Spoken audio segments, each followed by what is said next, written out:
بسم اللہ الرحمن الرحیم رب اشرح لی صدری ویسر لی امری واحلل عقدۃ من لسانی یفقہوا قولی۔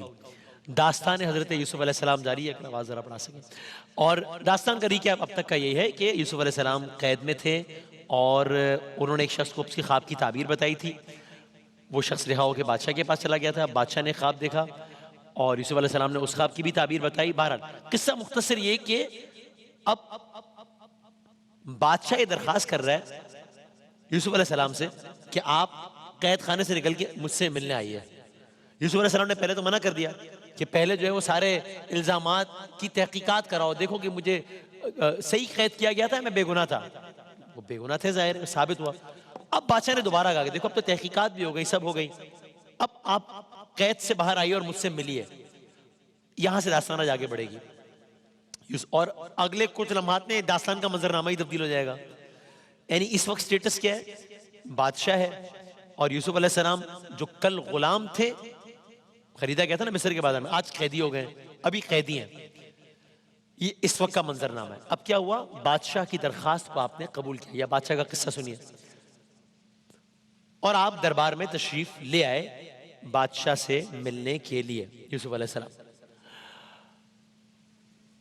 بادشاہ نے بڑی عزت کے ساتھ، بڑے احترام کے ساتھ، بڑے پروٹوکول کے ساتھ آپ کو بٹھایا اور پھر بادشاہ نے دو بدو آپ سے اپنے خواب کے بارے میں گفتگو کی۔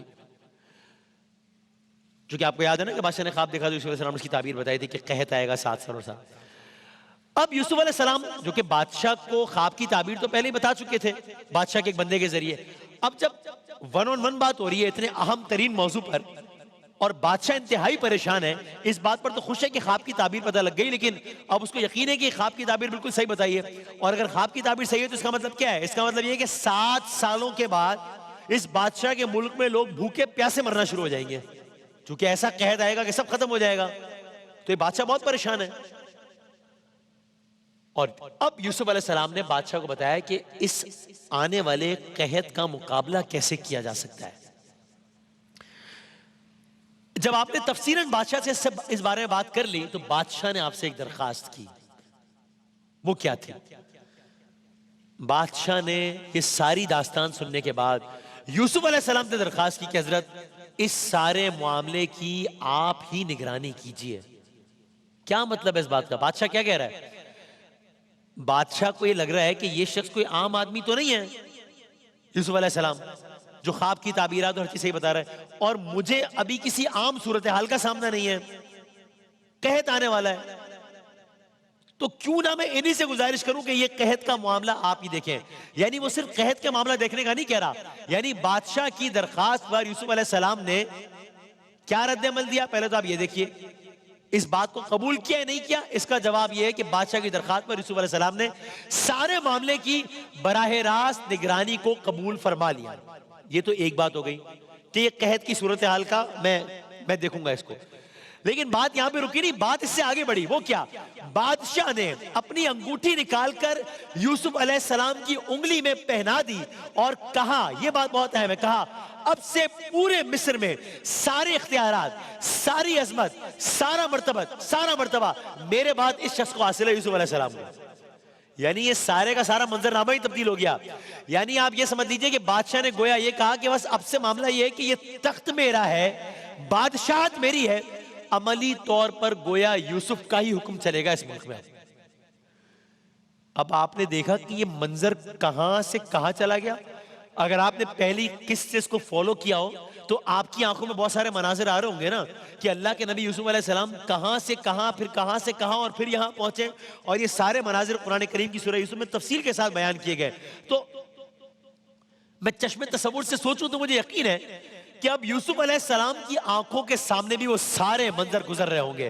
اب آپ نے سوچا ہوگا کہ کس طرح آپ کے بھائیوں نے آپ کے خلاف سازش کی تھی، کس طرح بھائیوں نے آپ کو اندھے کنویں میں ڈال دیا تھا، کس طرح ایک قافلے کے لوگوں نے آپ کو کنویں سے نکال لیا تھا، کس طرح بحکم خدا آپ مصر پہنچ گئے تھے، کس طریقے سے مصر کے بازار میں عزیز مصر نامی بادشاہ کے درباری اور ایک بڑے سردار نے آپ کو خریدا تھا، کس طرح خریدنے کے بعد انہوں نے آپ کو غلام غلام نہیں بنایا بلکہ آپ کو غلامی سے آزاد کیا، انہوں نے آپ کو اپنا بیٹا بنا لیا. پھر آپ کو یاد آیا ہوگا کہ کس طریقے سے وہ سارا زلیخا کا سارا معاملہ سامنے آیا کہ پھر کس طریقے سے آپ جیل میں گئے.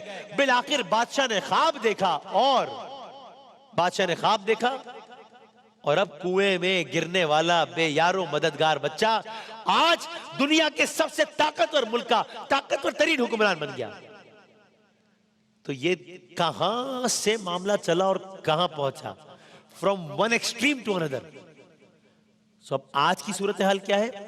آج یوسف علیہ السلام دنیا کے طاقتور ملک کے طاقتور ترین حکمران ہیں. یعنی یہ تو لٹرلی ہم الفاظ میں محاوروں میں کہتے ہیں، یہاں تو ایکچولی ہو گیا غلامی سے بادشاہی کا سفر. ابھی کل تک تو مصر کے بازار میں فروخت ہوئے تھے، آج بادشاہ ہے، اسی مصر کے بادشاہ ہیں. داستان آگے بڑھتی ہے. اب یوسف علیہ السلام حکمران ہیں ملک کے. اب آپ نے کام آپ ایک ایجنڈا تھا نا کہ بھئی ایجنڈا یہ تھا کہ اب اس ملک کو قحط سے بچانا ہے. 7 سال بعد اس ملک میں قحط آنے والا ہے. اب آپ نے کام کرنا شروع کیا. کیا کیا؟ ملک کے مصر کے ہر شہر میں یوسف علیہ السلام کی نامزدگی کے پروانے بھیج دیے گئے. ظاہر ہے آج کل کا زمانہ تو نہیں نا، واٹس ایپ یا ٹیلی ویژن بریکنگ نیوز، اس انداز سے اطلاع دی گئی. لوگ حیران تھے. بادشاہ کے دربار میں بادشاہ کے اپنے رشتہ دار موجود تھے، پھر پورے مصر کے چنیدہ سردار موجود تھے، بہادر لوگ موجود تھے، ذہین لوگ موجود تھے. ان سب کو چھوڑ کر، ان سب کو نیچے کر کے ایک ایسے شخص کو جو مصر کا رہنے والا بھی نہیں ہے، اس کو بادشاہ نے تمام اختیارات سونپ دیے. اور ساتھ ہی اب گلی گلی میں بادشاہ کے خواب کے چرچے ہونے لگے. بھئی ظاہر ہے جب یوسف علیہ السلام بن گئے، بادشاہ بن گئے، ایک اہم منصب پر آ گئے، تو ہر جگہ بات ہوئی ہوگی نا کہ بھائی ایسا ہوا کیوں ہے، کیوں ان کو بنایا ہے؟ تو پھر بتایا ہوگا بادشاہ نے خواب دیکھا تھا، پھر بتایا ہوگا انہوں نے تعبیر بتائی تھی. تو اب بادشاہ کے خواب کے بھی چرچے ہونے لگے. اور اب جب بادشاہ کے خواب کے چرچے ہونے لگے تو کیا ہوا ہوگا؟ پہلا کام، پورا مصر پریشان ہو گیا. بھئی آج سوچئے، اللہ نہ کرے میرے منہ میں خواب، آج ہمیں یہ معلوم پڑ جائے 100% کہ آج سے 7 سال بعد ہمارے شہر میں، ہمارے ملک میں، ہمارے علاقے میں ایک ایسا قحط آنے والا ہے کہ جس کے بعد پتہ نہیں کیا ہوگا، کھانے پینے کے لالے پڑ جائیں گے. تو کیا ہوگا؟ آج تو پھر بھی لوگ پریشان تو آج بھی ہوں گے، لیکن کم پریشان ہوں گے کہ چلو کسی دوسرے ملک سے جہاز آئے گا، امداد آئے گی. یہ تو وہ زمانہ بھی نہیں ہے. تو اب جب آپ کے خواب کے، بادشاہ کے خواب کے چرچے ہونے لگے، لوگ پریشان ہو گئے. کیا ہوگا؟ یعنی لوگ سوچ رہے ہیں کیا یہ بچے ہمارے بھوکے مریں گے؟ اولاد پریشان ہے کیا ہمارے ماں باپ بھوکے مر جائیں گے؟ لوگ پریشان ہیں یہ جو ہمارا سارا جو کاروبار ہے، یہ بکریاں، یہ سب جانور مر جائیں گے، کیا ہوگا؟ لوگ پریشان ہو گئے کہ اب کیا ہوگا. اور ساتھ ہی جب انہیں حضرت یوسف علیہ السلام کے مشوروں کی اطلاع ملی تو اب مصر کا ہر فرد اس حوالے سے منصوبہ بندی کرنے لگا. چونکہ اب یوسف علیہ السلام نے ایک اسٹریٹجی دی تھی کہ اس سے کس طرح نمٹنا ہے. تو اب ہر شخص نے یوسف علیہ السلام کے منصوبہ بندی پر سوچنا شروع کیا. یوسف علیہ السلام نے کیا مشورہ دیا تھا؟ یوسف علیہ السلام نے فوری طور پر تمام شہروں میں اپنے نمائندے مقرر کیے، ایک آرڈر جاری کیا. کیا؟ with immediate effect، جس کو ہم آج کل کی زبان میں کہتے ہیں. وہ کیا تھا؟ فوری نافذ العمل. کیا؟ آج ہی سے ایک منصوبہ بندی پر عمل کیا جائے. کیا؟ لوگوں پر پابندیاں لگائی جائیں. کیا؟ پابندی ہے کہ بھائی وہ اناج اور غلہ اپنی مرضی سے خرچ کرنے کے بجائے اس کو احتیاط سے استعمال کریں، اس کو بچانا شروع کریں. ہم آج کل دیکھتے ہیں نا بھائی بجلی احتیاط سے استعمال کرو، یہ کرو وہ کرو. یہ کوئی صحیح مثال نہیں ہے کیونکہ یہ تو ایک دوسرا معاملہ ہے. یہاں تو پتہ ہے کہ 7 سال بعد سب ختم ہو جائے گا. بہرحال executive orders with immediate effect کہ کھانے پینے کی چیزوں میں اناج غلے کے استعمال میں احتیاط برتیں، اس کو بچانا شروع کریں، اس کی ضرورت پڑنے والی ہے. تو اب ہر طرف یوسف علیہ السلام کی معاشی ٹیم پھیل گئی. آپ نے یہ احکامات جاری کیے تھے. تو ہر طرف، ہر گاؤں، ہر کھیت پر بادشاہ کے گویا فوجی مقرر کر دیے گئے، لوگ مقرر کر دیے گئے. یہ لوگ کیا کرتے تھے؟ یہ لوگ عوام سے غلہ خرید کر اسے محفوظ کرتے. اسٹیٹ لیول پر غلے کو جمع کیا جا رہا ہے آنے والے عرصے کے لیے. یعنی ممکن ہے بہت بڑے بڑے گوداموں کی تیاری کا سلسلہ ملک مصر میں ایک کونے سے لے کے دوسرے کونے تک شروع ہو گیا ہو. لوگوں کو کہا گیا کہ وہ کم سے کم غلہ استعمال کریں، زیادہ سے زیادہ غلہ اپنے پاس محفوظ کر لیں، یا پھر کیا کریں، یا بادشاہ کو فروخت کر دیں، انہیں اس کی قیمت دے دی جائے گی. لوگوں نے غنیمت جانا. تو کیا ہوا؟ دھڑا دھڑ غلہ بادشاہ کو فروخت کرنا شروع ہو گئے. وہ یعنی ایک کموڈٹی ہے، اس کا فوراً ایک بائر مل رہا ہے ان کو. اچھی قیمت پہ باہر مل رہا ہے تو کیوں نہ کریں. انہوں نے فوراً اضافی غلہ بادشاہ کو فروخت کرنا شروع کر دیا. یہ سلسلہ چلتا رہا. دن گزرتے گئے. دن ہفتوں میں، ہفتے مہینوں میں، مہینے سال میں. 1 سال گزر گیا، سلسلہ چل رہا ہے. اسٹیٹ لیول پر غلہ جمع ہو رہا ہے. دوسرا سال گزر گیا. 3 سال ہو گئے. 4 سال ہو گئے. اب قحط آنے میں 3 سال رہ گئے. 5 سال ہو گئے. اب بس 2 سال کی بات ہے. 6 سال ہو گئے. 1 سال بعد پتہ نہیں کیا ہوگا. 7 سال مکمل ہو گئے. وہ 7 سال مکمل ہو گئے. کیا ہوتا رہا ان 7 سال؟ 7 سالوں تک ملک مصر میں جتنا اناج، جتنا اضافی غلہ پیدا ہوا، جتنا چارہ کھیتوں میں اگایا گیا، یوسف علیہ السلام نے اسے محفوظ کرنے کا اہتمام فرما لیا. اب 7 سال گزر گئے ہیں. 8ویں سال کا آغاز ہو گیا ہے. یوسف علیہ السلام کے خواب کے مطابق قحط کے وقت کا آغاز ہو گیا. 8واں سال آیا. لوگ اپنے معمولات زندگی ویسے ہی گزار رہے ہیں. فصل لگا رہے ہیں. اب جب فصل لگانے کا وقت آیا تو لوگوں نے اپنی فصلیں اسی اہتمام سے بوئی. لوگوں نے اپنے باغات تیار کیے تھے، ہو گئے تیار. لیکن اب کیا ہوا؟